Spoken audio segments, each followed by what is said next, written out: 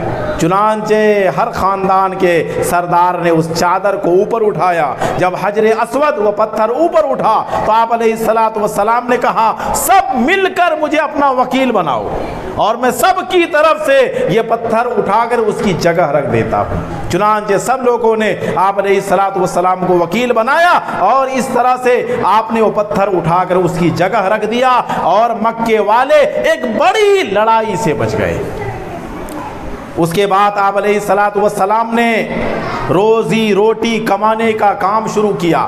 آپ نے بکریاں بھی چرائی. اسی طرح حضرت خدیجہ رضی اللہ عنہا اس زمانے میں ایک مالدار عورت تھی, بیوہ عورت تھی. آپ علیہ الصلوۃ والسلام ان کا سامان لے کر ملک شام جاتے تجارت کرنے کے لیے. چنانچہ جب حضرت خدیجہ نے دیکھا کہ یہ نوجوان بڑا اچھا ہے, امانت دار ہے, تو حضرت خدیجہ کو آپ علیہ الصلوۃ والسلام پسند آ گئی. چنانچہ اس نے آپ علیہ الصلوۃ والسلام کے چچا حضرت حمزہ سے کہا کہ میں محمد سے نکاح کرنا چاہتی ہوں. اس وقت میرے نبی کی عمر 25 سال تھی اور حضرت خدیجہ کی عمر 40 سال تھی. چنانچہ آپ علیہ الصلوۃ والسلام کا حضرت خدیجہ سے نکاح ہو گیا. آج دنیا والے جو ہمارے نبی پر اعتراض کرتے ہیں کہ نبی نے اتنی شادیاں کیوں کی, ان کے منہ پر یہ تماچا ہے کہ اگر میرے نبی خواہش کے غلام ہوتے تو پھر 25 سال کی عمر میں 40 سال کی بیوہ عورت سے نکاح نہیں کرتے. اور یہ بھی آپ نے حضرت خدیجہ سے نکاح کیا, اور حضرت خدیجہ جب تک زندہ رہی آپ نے دوسرا نکاح نہیں کیا. آپ نے دوسرا نکاح, تیسرا نکاح کیا ہے 50 سال کے بعد. 53 سال تک آپ نے حضرت خدیجہ کے ساتھ زندگی گزاری. آج لوگ اعتراض کرتے ہیں کہ میرے نبی کے بارے میں کہ وہ تو خواہش کے غلام تھے. اگر آپ علیہ الصلوۃ والسلام ایسا ہوتے تو آپ ایک بیوہ سے نکاح نہ کرتے. انسان میں خواہش تو جوانی میں ہوتی. آپ کی پوری جوانی ایک بیوی کے ساتھ گزر گئی. ہاں, بڑھاپے میں آپ نے شادیاں کی ہیں, اور وہ شادیاں کیوں کی, حکمت تھی اس میں. مردوں میں تبلیغ آپ کرتے تھے, عورتوں میں تبلیغ کرنا عورتوں کا کام تھا, اس لیے آپ نے کئی شادیاں کی. پھر اس زمانے میں بیوہ عورتیں بہت ہوتی تھیں, لڑائی کا کرنا عام تھا, بہت سی عورتیں بیوہ تھیں. آپ نے بیواؤں سے نکاح کر کے لوگوں کو تعلیم دی کہ بیواؤں کا سہارا بنو, بیواؤں سے نکاح کو برا نہ سمجھو, تاکہ اور ایک سے زیادہ شادیاں کرو تاکہ ہر عورت کا کوئی نہ کوئی سہارا ہو جائے, ہر بیوہ عورت کو کوئی نہ کوئی سہارا مل جائے. تو آپ علیہ الصلوۃ والسلام نے کئی حکمت کی وجہ سے, مصلحت کی وجہ سے بہت سی شادیاں کی. آپ خواہش کی وجہ سے آپ نے شادی نہیں کی, ورنہ جوانی میں آپ شادی کرتے. آپ نے سارا نکاح موت سے 6-7 سال پہلے نکاح کیا تاکہ آپ کے احکام عورتوں کے ذریعے عورتوں تک پہنچے. چنانچہ آقا مدنی صلی اللہ علیہ وسلم حضرت خدیجہ کے ساتھ رہے یہاں تک کہ آپ علیہ الصلوۃ والسلام کی عمر 40 سال ہوئی. اب اللہ تبارک و تعالی آپ کو نبی بنانے والے تھے, تربیت ہو رہی تھی, تیاری پوری ہو چکی تھی کہ آپ علیہ الصلوۃ والسلام کو گاؤں سے, محلے سے دلوں میں نفرت ہونے لگی, اور آپ علیہ الصلوۃ والسلام تنہا رہنے لگے. آپ علیہ الصلوۃ والسلام کھانا پانی لیتے اور غار حرا میں چلے جاتے اور وہاں اللہ کی عبادت کرتے, کئی دن تک وہیں رہتے. چنانچہ ایک مرتبہ غار حرا میں آپ عبادت کر رہے تھے, اپنے اللہ کو یاد کر رہے تھے کہ جبرائیل علیہ الصلوۃ والسلام اللہ کا پہلا پیغام لے کر آپ علیہ الصلوۃ والسلام کے پاس آئے, اور ان کے ہاتھ میں ایک ریشم کا کپڑا تھا جس پر قرآن کی 5 آیتیں لکھی ہوئی تھی. اقرأ بسم ربک الذی خلق, 5 آیتیں. جبرائیل نے جب آپ علیہ الصلوۃ والسلام نے پہلی مرتبہ فرشتے کو دیکھا تو آپ ڈر گئے, اور جبرائیل نے کہا اقرأ بسم ربک الذی خلق, پڑھو اس رب کے نام سے جس نے تمہیں پیدا کیا ہے. آپ علیہ الصلوۃ والسلام نے جواب دیا ما انا بقارئ, میں پڑھا ہوا نہیں ہوں. جبرائیل نے آپ کو گلے سے لگایا, دبایا, پھر چھوڑا, کہا کہ اب پڑھیے. آپ نے پھر وہی جواب دیا میں پڑھا ہوا نہیں ہوں. جبرائیل علیہ الصلوۃ والسلام نے آپ کو 3 مرتبہ دبایا, اور چوتھی مرتبہ جب کہا کہ آپ پڑھیے تو آپ علیہ الصلوۃ والسلام نے پڑھنا شروع کیا. اور یہ جو پہلا پیغام آیا تھا اللہ کی طرف سے, ذرا غور کیجئے, اس زمانے میں زنا عام تھا, شراب پینا عام تھا، لڑنا کٹنا مرنا عام تھا، جھوٹ بولنا دھوکہ دینا ظلم کرنا عام تھا، مگر جو اللہ کا پہلا پیغام آیا وہ علم کے بارے میں ہے، اقرا پڑھو، یہ اللہ کا پیغام ہے۔ اللہ نے بتا دیا کہ ان تمام برائیوں کا علاج پڑھنا ہے۔ تو اس سے پتہ چلتا ہے کہ اسلام میں علم کا کتنا مقام ہے۔ آج دنیا میں جو ہر طرف برائی پھیل رہی ہے، ہمارے معاشرے میں جو ہر طرف برائی ہے، غیبت ہے، کینہ ہے، جلن ہے، جھوٹ ہے، دھوکہ ہے، اور کسی کو ذلیل کرنا ہے، کسی پر ظلم کرنا ہے، جو آپ مسلمانوں میں رائج ہے، اس کی وجہ علم کا نہ ہونا ہے۔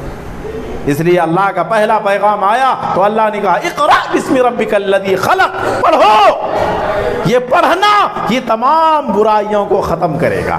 چنانچہ جب یہ پہلا پیغام نازل ہوا، ہمارے نبی جناب محمد رسول اللہ صلی اللہ علیہ وسلم کافی ڈر گئے تھے۔ آپ گھر واپس آئے، آپ نے حضرت خدیجہ اپنی بیوی خدیجہ سے کہا خدیجہ خشیت علی نفسی، مجھے ڈر لگ رہا ہے کہ کہیں مجھے ڈر لگ رہا ہے، میں نے فرشتے کو دیکھا ہے، زملونی زملونی، مجھے کپڑا اڑا دو، مجھے بخار آ رہا ہے۔ چنانچہ آپ علیہ السلام سو گئے اور حضرت خدیجہ نے آپ پر ایک چادر ڈال دیا۔ جب آپ علیہ السلام کی گھبراہٹ ختم ہوئی تو آپ علیہ السلام نے حضرت خدیجہ کو پورا واقعہ بتایا کہ میرے ساتھ ایسا ایسا ہوا ہے، میں نے فرشتے کو دیکھا، فرشتے نے یہ پیغام لایا خشیت علی نفسی، مجھے تو اپنی جان کا خوف ہو رہا ہے۔ مگر حضرت خدیجہ، اللہ نے اپنے نبی کے لیے جس بیوی کو چنا، حضرت خدیجہ بھی عام عورت نہیں تھی، حضرت خدیجہ بھی مسلمان نہیں ہوئی تھی، لیکن معلوم ہے جب نبی نے واقعہ سنایا، اپنی گھبراہٹ بیان کی، تو بیوی نے تسلی دی، بیوی نے کہا کلا واللہ لا یخزیک اللہ ابدا، اللہ کی قسم اللہ آپ کو ذلیل نہیں کرے گا۔ بیوی کہہ رہی ہے آپ ڈرے نہیں، لا یخزیک اللہ ابدا، اللہ کبھی بھی آپ کو ذلیل نہیں کرے گا۔ کیوں؟ انک لتصل الرحم، آپ رشتہ داروں کا خیال رکھتے ہیں، وتقری الضیف، مہمانوں کو کھانا کھلاتے ہیں، وتحمل الکل، لوگوں کا بوجھ اٹھاتے ہیں، غریبوں کی مدد کرتے ہیں، وتعین علی نوائب الحق، مصیبتوں میں لوگوں کا سہارا بنتے ہیں۔ اور جو انسان مہمان نوازی کرتا ہو، جو انسان رشتہ داروں کا خیال رکھتا ہو، جو انسان غریبوں کی مدد کرتا ہو، مسکینوں کی مدد کرتا ہو، لا یخزیک اللہ ابدا، اللہ ایسے آدمی کو کبھی ذلیل نہیں کرے گا، رسوا نہیں کرے گا۔ آپ نہ گھبرائیں۔ یہ حضرت خدیجہ تسلی دے رہی ہیں ہمارے نبی کو۔ اس کے بعد حضرت خدیجہ آقا مدنی صلی اللہ علیہ وسلم کو لے کر ایک عالم کے پاس گئے۔ وہ ایک عالم تھے، عیسائی عالم، حضرت ورقہ بن نوفل، بہت بوڑھے ہو چکے تھے، آنکھ بھی نہیں کھلتی تھی، اتنے بوڑھے ہو چکے تھے، ان کے پاس صحیح علم تھا۔ جب حضرت خدیجہ لے کر آپ علیہ السلام کے ان کے پاس پہنچی، حضرت خدیجہ نے پورا واقعہ سنایا کہ میں اپنے شوہر کو لے کر آیا ہوں، انہوں نے آج ایک فرشتے کو دیکھا۔ پورا واقعہ جب حضرت ورقہ کو سنایا تو ورقہ نے کہا کہ اللہ کی قسم آپ وہی نبی ہیں جس کی بشارت حضرت عیسیٰ نے دی ہے، جس کی بشارت حضرت موسیٰ نے دی ہے۔ اور کہا کاش کہ میں زندہ ہوتا اس وقت جب آپ کی قوم آپ کو مکے سے نکالے گی تو میں آپ کی مدد کرتا۔ ورقہ نے اسی وقت خبر دے دی کہ ایک وقت آئے گا مکے والے آپ کو مکے سے نکالیں گے، اگر میں زندہ ہوتا تو میں آپ کی مدد کرتا، لیکن ورقہ کا انتقال ہو گیا۔ چنانچہ اس طرح سے آپ صلی اللہ علیہ وسلم کو نبوت ملی اور آپ نبی بنائے گئے۔ پھر جب آپ علیہ السلام نبی بنائے گئے تو آپ کو حکم ملا کہ آپ دین کو پھیلائیں، لوگوں کو دین کی دعوت دیں، لیکن یہ کام کہاں سے شروع کریں؟ سب سے پہلے حکم ملا وَأَنذِرْ عَشِيرَتَكَ الْأَقْرَبِينَ، کہ آپ دین کا کام شروع کریں اپنے گھر والوں سے، سب سے پہلے آپ اپنے قریبی لوگوں کو ڈرائیں. یہ دعوت کا پہلا زینہ ہے. ہمارے لیے بھی یہی ہے کہ آج ہم دعوت کے لیے دور دور چلے جاتے ہیں مگر اپنے گھر کا حال معلوم نہیں, پڑوس کا حال معلوم نہیں. اپنے نبی کو اللہ سکھا رہا ہے کہ آپ دین کی دعوت دیں. اس کے 3 زینے ہیں. پہلا زینہ وَأَنذِرْ عَشِيرَتَكَ الْأَقْرَبِينَ, اپنے قریبی رشتہ داروں کو ڈرائیں, انہیں دعوت دیں. چنانچہ آپ علیہ الصلوۃ والسلام نے دعوت دی تو سب سے پہلے آپ کی دعوت کو جس نے قبول کیا وہ آپ کی بیوی تھی حضرت خدیجہ رضی اللہ عنہا, اور پھر آپ کے دوست حضرت ابوبکر نے قبول کیا, آپ کے چچا زاد بھائی حضرت علی نے قبول کیا. یہ پہلا زینہ تھا. جب گھر والوں نے آپ کو قبول کر لیا تو پھر اللہ کا دوسرا پیغام آیا, لِتُنذِرَ أُمَّ الْقُرَى وَمَنْ حَوْلَهَا, کہ اب گھر کا کام پورا ہو گیا, اب مکے والوں پر محنت کریں. یہ دوسرا زینہ ہے کہ گھر والوں نے آپ کو قبول کر لیا, آپ نے گھر والوں کو دعوت دے دی, اب آگے بڑھیں اور مکے والوں کو دعوت دیں. چنانچہ آقا مدنی صلی اللہ علیہ وسلم صفا پہاڑی پر, ایک پہاڑی تھی صفا, آج بھی جو لوگ جاتے ہیں صفا مروہ کے درمیان وہ دوڑتے ہیں, صفا پہاڑی پر چڑھے.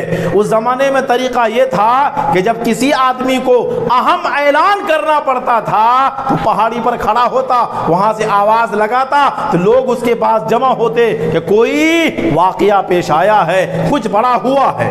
چنانچہ آپ علیہ الصلوۃ والسلام صفا پہاڑی پر کھڑے ہوئے اور پھر آپ نے لوگوں کو آواز دی, سارے لوگ وہاں جمع ہو گئے. آپ علیہ الصلوۃ والسلام نے سب سے پہلے ان کا امتحان لیا کہ اے لوگوں یہ بتاؤ, میں پہاڑ کے اوپر ہوں, میں پہاڑ کے دونوں طرف دیکھ رہا ہوں, تم پہاڑ کے نیچے ہو, پہاڑ کے پیچھے کیا ہے تمہیں نظر نہیں آ رہا ہے. اگر میں یہ خبر دوں کہ پہاڑ کے دوسری طرف کچھ لوگ تم پر حملہ کرنے کے لیے آئے ہیں, تمہارے دشمن ہیں, کیا تم میری بات کو سچ مانو گے؟ لوگوں نے کہا ہاں, جربناک مرارا, کہ ہم نے بار بار آپ کو آزمایا ہے, آپ تو ہمیشہ سچ بولے, اگر آپ بول دیں کہ پہاڑ کے دوسری طرف دشمن ہے ہم آپ کو سچا مانیں گے, آپ تو صادق ہیں, امین ہیں. جب آپ نے اتنا وعدہ لے لیا, آزما لیا, اب آپ نے انہیں سنایا کہ میں اللہ کا نبی ہوں, میں تمہیں جہنم سے ڈرانے کے لیے آیا ہوں, تم حق کو قبول کر لو اور اللہ کے عذاب سے ڈرو. جب آپ نے دین کا اعلان کیا تو سب سے پہلے جس نے کنکر اٹھا کر آپ کو مارا وہ آپ کا چچا ابو لہب تھا. چنانچہ ابو لہب نے کہا تبا لک الہذا جمعتنا, ابو لہب نے کہا آپ علیہ الصلوۃ والسلام سے تمہارے لیے ہلاکت ہو, کیا تم نے اسی لیے ہمیں جمع کیا تھا کہ ہم اپنے باپ دادا کے دین کو چھوڑ دیں؟ ابو لہب نے کہا تھا تبا لک, تمہارے لیے ہلاکت ہو. اسی لیے اللہ نے سورت ہی نازل کر دی تبت یدا ابی لہب, کہ میرے نبی ہلاک نہ ہو, ابو لہب کے دونوں ہاتھ ہلاک ہو. ایک سورت ہی اللہ نے اتار دی تبت یدا ابو لہب نے. تو سب سے پہلے نبی کی مخالفت جس نے کی اور کنکر اٹھا کر نبی کی طرف جس نے چلایا, نبی کو تکلیف پہنچانے کی کوشش کی, یہ ابو لہب تھا. اور یہ بھی عجیب بات ہے, جب آپ علیہ الصلوۃ والسلام پیدا ہوئے, ابو لہب چونکہ چچا ہے, جب آپ علیہ الصلوۃ والسلام پیدا ہوئے ابو لہب کو خبر ملی کہ آپ کے بھائی عبداللہ کے گھر لڑکا پیدا ہوا ہے, تو ابو لہب خوش ہوا, اور ابو لہب نے خوشی میں اپنی ایک باندی کو آزاد کر دیا تھا. جو پیدائش پر خوشی ہوا تھا دین قبول نہیں ہے. اللہ نے اعلان کیا کہ ابو لہب جہنمی ہے, نبی کی پیدائش پر خوش ہو جانا یہ جنتی ہونے کی دلیل نہیں ہے. عید میلاد النبی منانا عمل نہ ہو یہ جنتی ہونے کی دلیل نہیں ہے. دیکھیے نبی کی پوری زندگی, نبی کی پوری سیرت یہ صرف سیرت کو بیان نہ کیا جائے، اس سے بڑھ کر اور بڑا کام عمل کرنا ہے۔ اصل کام عمل کرنا ہے۔ قرآن پڑھنا ثواب کا کام ہے، لیکن اصل کام قرآن پر عمل کرنا ہے۔ اسی طرح یہ جلسہ کرنا، نبی کی سیرت کو بیان کرنا، نبی کے حالات کو بیان کرنا ثواب کا کام ہے، لیکن اصل مقصد نہیں ہے۔ اصل مقصد تو نبی کے نقش قدم پر چلنا ہے، نبی کی زندگی کو اپنانا ہے، یہ ہے اصل مقصد۔ صرف خوش ہونا یہ تو ابو لہب کا کام ہو سکتا ہے، کسی مسلم کا کام نہیں ہو سکتا۔ آج وہی ہے، کتنے مسلمان ہمارے ہیں کہ پوری زندگی نہ نبی کا خیال، نہ اللہ کا خیال، نہ سنت کا خیال، نہ فرض کا خیال، نہ واجب کا خیال، نہ جمعہ جماعت کا خیال۔ ربیع الاول کا مہینہ آیا، سارا جوش اب پیدا ہوا۔ اب یہ 1 تاریخ سے لے کر 12 تاریخ تک اب یہ چندہ کرنا، جلسہ کرنا، جلوس نکالنا، نعرہ لگانا، لیکن زندگی میں نماز نہیں۔ تو یہ عشق نبی نہیں ہے، یہ نبی کی محبت نہیں ہے۔ جو کسی سے محبت کرتا ہے اس کی ایک ایک ادا پہ قربان ہوتا ہے۔ ایک انسان دنیا میں جب کسی سے محبت کرتا ہے کیا کہتا ہے؟ آپ کے لیے تو جان قربان۔ آج دنیا میں ہر عاشق اپنی محبوبہ سے یہی کہتا ہے نا کہ آپ کے ایک اشارے پر جان قربان۔ آپ رات کو کہو بلاؤ، رات کو بندہ حاضر، دن کو بلاؤ، دن کو بندہ حاضر۔ ارے اللہ کے بندے، ہمارا رب کا مؤذن 5 مرتبہ بلاتا ہے، کیا جتنی محبوبہ سے محبت ہے اللہ سے اتنی بھی محبت نہیں ہے کہ نیند کو چھوڑ کر مسجد آ جاؤ؟ جس نبی نے ہمارے لیے خون بہایا، اپنے دانت مبارک شہید کیے، صحابہ کرام نے بیوی کو بیوہ کیا، بچوں کو قربان کر دیا، تب وہ دین ہم تک پہنچا ہے۔ لیکن دین سے ہماری محبت کتنی ہے؟ ہماری محبت کتنی ہے؟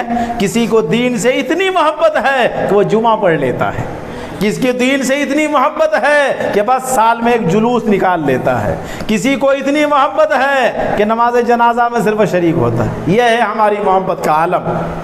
تو میرے محترم، یہ جو محبت ہمیں مسجد تک لے کر نہیں آتی، وہ جنت تک لے کر کیسے جائے گی؟ اس لیے نبی سے اتنی محبت کرے، اتنا پیار کرے کہ نبی کی محبت میں مسجد کو آباد کریں، نبی کی محبت میں اللہ کے گھر کو آباد کریں۔ ایک شاعر کہتا ہے ان المحب لمن يحب مطیع، کہ محبت کرنے والا جس سے محبت کرتا ہے اس کی تو بات مانتا ہے۔ محبت کرنے والا اپنے محبوب کی بات مانتا ہے۔ مسلمانوں، تم کیسے محبت کرنے والے ہو کہ نبی کی بات ماننے کے لیے تیار نہیں؟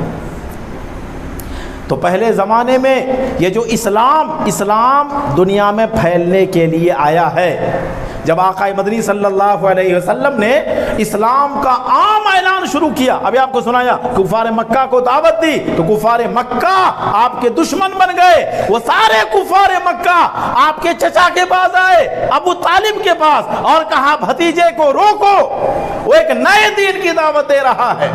تو آپ کے چچا نے آپ صلی اللہ علیہ وسلم کو بلایا اور کہا کہ میرے بھتیجے، مجھ پر اتنا زور نہ ڈالو، میں پریشان ہو جاؤں۔ یعنی مطلب یہ تھا کہ پورے مکے کی طرف سے مجھ پر دباؤ ہے کہ بھتیجے کو روکو۔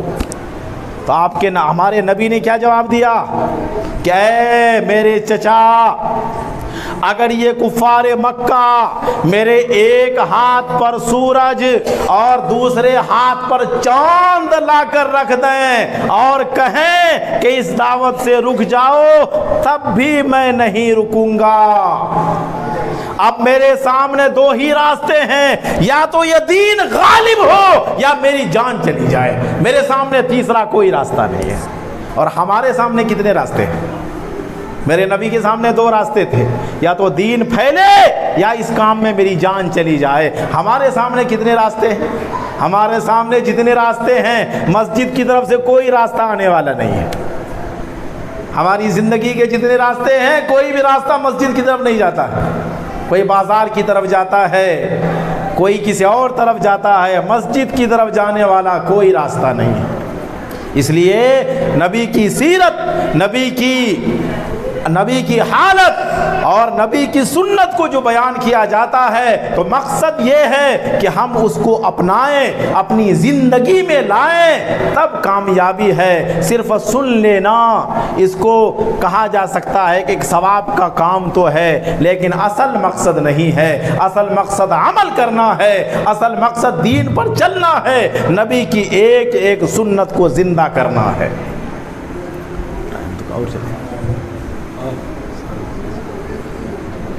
ختم کر دو کیا اور کرے گا اس کا کتنا بنا اچھا، اس لیے ہم سب پکا ارادہ کریں کہ جو زندگی گناہوں میں گزر گئی ہم ان گناہوں سے توبہ کریں۔ دیکھیں گناہوں سے توبہ کیا ہے کہ ہم اللہ کے سامنے معافی مانگیں، اے اللہ جو گناہ ہو گیا معاف فرما دے، اب ہم آپ کے نبی کو مان کر چلیں گے، آپ کے نبی کے نقش قدم پر چلیں گے۔ اگر ہم سچی پکی توبہ کرتے ہیں، نبی کے راستے پر چلنے کا پکا ارادہ کرتے ہیں، تو پھر ربیع الاول ہمیں کچھ دے کر جائے گا، ورنہ ربیع الاول آئے گا جائے گا، ہمارا ہاتھ خالی رہے گا۔ اس لیے جلسہ کریں لیکن ساتھ ساتھ پکا ارادہ کریں کہ ہم اللہ کے نبی کے راستے پر چلیں گے۔ ایک واقعہ سناتا ہوں جس سے پتہ چلے گا کہ صحابہ کرام کے دل میں نبی کی کتنی محبت تھی۔ ایک صحابی ہیں حضرت حذیفہ بن یمان رضی اللہ عنہ۔ اس زمانے میں آقا مدنی صلی اللہ علیہ وسلم کے زمانے میں جس طرح آج کے زمانے میں امریکہ طاقتور ہے، اس زمانے میں دو ملک طاقتور تھے، ایک روم اور ایک ایران۔ قیصر روم اور کسرا ایران اس زمانے کے سپر پاور دو تھے، ایک ایران اور ایک روم۔ آقا مدنی صلی اللہ علیہ وسلم کے ایک صحابی حضرت حذیفہ رضی اللہ عنہ پیغام لے کر کسرا کے دربار میں حاضر ہوئے، ایران کا جو بادشاہ تھا اس کے دربار میں حاضر ہوئے۔ اس دربار میں کھانے کے لیے بیٹھے کہ حضرت حذیفہ کے ہاتھ سے لقمہ گر گیا، صحابی رسول کے ہاتھ سے لقمہ گر گیا۔ دیکھیے کھانے کا مسنون سنت طریقہ یہ ہے کہ آپ دسترخوان بچھا کر کھائیں، اگر کھانے میں سے کچھ گر جائے اٹھا کر کھا لیں۔ چنانچہ صحابی رسول کے ہاتھ سے کچھ کھانا گر گیا تو حضرت صحابی رسول نے، حضرت حذیفہ نے اس کھانے کو اٹھایا، صاف کیا اور کھا لیا۔ بغل میں کسی نے کہا کہ آپ ایسا نہ کریں، اس دربار میں اس کو برا سمجھا جاتا ہے۔ تو صحابی رسول نے جو جواب دیا عجیب و غریب جواب دیا۔ کیا جواب دیا؟ اترک سنت نبی لہؤلاء الحمقاء، کیا میں دنیا کے بے وقوفوں کی وجہ سے نبی کی سنت چھوڑ دوں؟ یہ میرے نبی کی سنت ہے، دنیا والے جو اس کو برا سمجھتے ہیں وہ بے وقوف ہیں، وہ پاگل ہیں، ان پاگلوں کی وجہ سے میں نبی کی سنت کو نہیں چھوڑ سکتا۔ یہ صحابی رسول کا عشق تھا، وہ ایک سنت کو چھوڑنا نہیں چاہتے تھے۔ ہم تو فرضوں کو چھوڑ دیتے ہیں، ہم تو حلال حرام جائز ناجائز صحیح غلط کسی چیز کی پرواہ نہیں کرتے۔ اس لیے میرے محترم ہمارے نبی جناب محمد رسول اللہ صلی اللہ علیہ وسلم نے اس دین کے لیے بڑی بڑی قربانیاں دی، آپ کے صحابہ نے بڑی بڑی قربانیاں دی ہیں، تب یہ دین ہم تک پہنچا ہے۔ آج پہلے جو اسلام پھیل رہا تھا، آج اسلام پھیل نہیں رہا ہے، آج تو کتنے مسلمان کافر بن رہے ہیں، آج لوگ اسلام میں داخل نہیں ہو رہے ہیں۔ اس کی وجہ ہم اور آپ ہیں، اسلام میں داخل ہونے سے روکنے والے ہم اسلام کی طرف لوگوں کو بلا نہیں رہے ہیں، ہم تو اسلام سے روک رہے ہیں۔ آج مسلمانوں کی پہچان کیا ہے دنیا والوں کی نظر میں؟ کہ سب سے زیادہ جھوٹ بولنے والے مسلمان ہیں۔ آج یہ ہے مسلمانوں کی پہچان کہ سب سے زیادہ غلط کرنے والے مسلمان ہیں، سب سے زیادہ دھوکہ دینے والے مسلمان ہیں، سب سے زیادہ بے گناہوں کو قتل کرنے والے مسلمان ہیں۔ آج دنیا میں اس طرح ہمیں بدنام کر دیا گیا اور ہم نے بدنام کرنے کا موقع دیا۔ کچھ زمانہ پہلے ایک مقدمہ چل رہا تھا کرناٹک کے علاقے میں، ایک آدمی نے پولیس میں شکایت کی کہ یہ لوگ آذان مائک پہ آذان دیتے ہیں، ہماری نیند خراب ہوتی ہے، مائک پر آذان دینے سے منع کیا جائے۔ چنانچہ یہ مقدمہ کورٹ پہنچا۔ جب کورٹ میں مقدمہ پہنچا، مسلمانوں کا وکیل پہنچا، تو جج نے کہا کہ آپ کی مسجد میں نماز پڑھنے والے کتنے ہیں؟ فجر میں کتنے آتے ہیں؟ کہا 4-5۔ کہا جب فجر میں 4-5 آدمی آتے ہیں تو مائک میں آذان دے کر پورے گاؤں کو سنانے کی کیا ضرورت ہے؟ جب 4-5 آدمی نماز پڑھنے کے لیے آتے ہیں وہ تو ٹائم دیکھ کر آ جائیں گے۔ تو یہ اعتراض کا موقع ہم دے رہے۔ اسی طرح کہیں مقدمہ چل رہا تھا داڑھی کا مسئلہ، یو پی میں ایک پولیس والے نے داڑھی رکھا، اب یہ مقدمہ چلا کہ آپ داڑھی نہیں رکھ سکتے۔ اب جب مقدمہ چلا، مسلمانوں کے وکیل نے کہا داڑھی رکھنا ضروری ہے۔ جج نے کہا اگر ضروری ہے تو آج تو 95% داڑھی رکھتے نہیں ہیں، تو ضروری کیسے ہے؟ تو یہ اعتراض کا موقع، انگلی اٹھانے کا موقع ہم دے رہے ہیں، اور اسی وجہ سے آج لوگ اسلام سے نفرت کر رہے ہیں۔ اسلام تو جوڑنے کے لیے آیا تھا، اسلام تو خوبصورت مذہب ہے۔ پہلے لوگ اسلام کی خوبصورتی کو دیکھ کر مسلمان ہوتے تھے، اسلام میں داخل ہوتے تھے۔ ہم نے اپنے عمل سے، ہم نے اپنی عادت اخلاق سے اتنا بدنام کر دیا اسلام کو کہ آج مسلمانوں کا نام سن کر، اسلام کا نام سن کر لوگ گالیاں دیتے ہیں، اور کہیں کوئی دھماکہ ہو، کہیں کوئی بڑا واقعہ ہو، کہیں چوری ہو، لوگ سمجھتے ہیں مسلمان ہی ہوگا۔ کہ یہ آج مسلمانوں کا چہرہ اور مسلمانوں کی یہ پہچان بن گئی ہے کہ ہر برائی میں مسلمانوں کا نام آتا ہے، اور دیکھیں تو ہر برائی کے پیچھے مسلمان ہوتا ہے۔ اس لیے آج ضرورت ہے کہ ہم دوبارہ اپنے نبی کی پیروی کریں، ہم ارادے کے ساتھ، عزم کے ساتھ آگے بڑھیں، اور ہم اپنے رب سے توبہ کریں، استغفار کریں کہ جو گناہ ہو گیا اللہ اسے معاف کر دے۔ آئندہ ہم آپ کے نبی کو مان کر چلیں گے، ہم آئندہ آپ کے نبی کے نقش قدم پر چلیں گے۔ ایک بات یاد رکھیں، اللہ نے جو ہمیں اشرف المخلوقات بنایا ہے، بہترین امت بنایا ہے، یہ بہترین امت ہم کب تک ہیں؟ جب تک ہم میں بہتری ہو۔ ایک لکڑی ہوتی ہے عود، سندل جیسے سمجھتے ہیں، سندل ایک لکڑی ہے، خوشبودار لکڑی، بڑی قیمتی لکڑی ہے۔ لوگ ایسے لکڑیاں تو کھانا بنانے کے لیے جلاتے ہیں، لیکن جو سندل کی لکڑی ہے بڑی قیمتی ہے، بہت قیمت ہے، اس کو لوگ جلاتے نہیں ہیں، کھانا پکانے کے لیے استعمال نہیں کرتے ہیں، اس لکڑی کو خرید کر گھر میں رکھتے ہیں تاکہ گھر میں خوشبو مہکے۔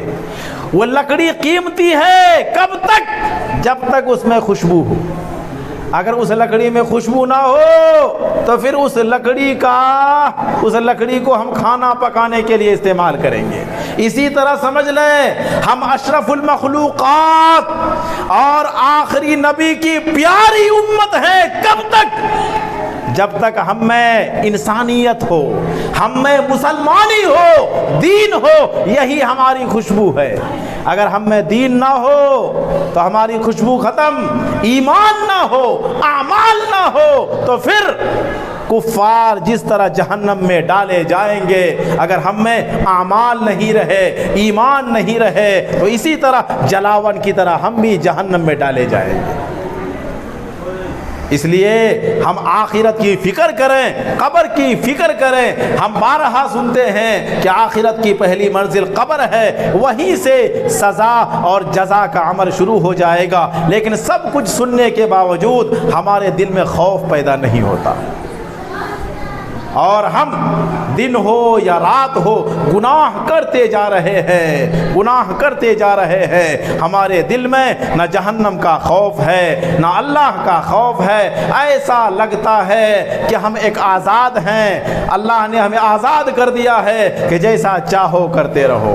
میرے محترم، یہ آزادی نہیں ہے، ہم جس راستے پر چل رہے ہیں کہیں یہ راستہ ہمیں جہنم کی طرف لے کر نہ چلا جائے، اس لیے ہم اپنی زندگی کے بارے میں فیصلہ کریں کہ ہماری زندگی کدھر گزر رہی ہے، کس راستے پر ہم چل رہے ہیں، اور ہماری جو زندگی ہے یہ نبی والی زندگی ہے یا پھر غیروں والی زندگی ہے۔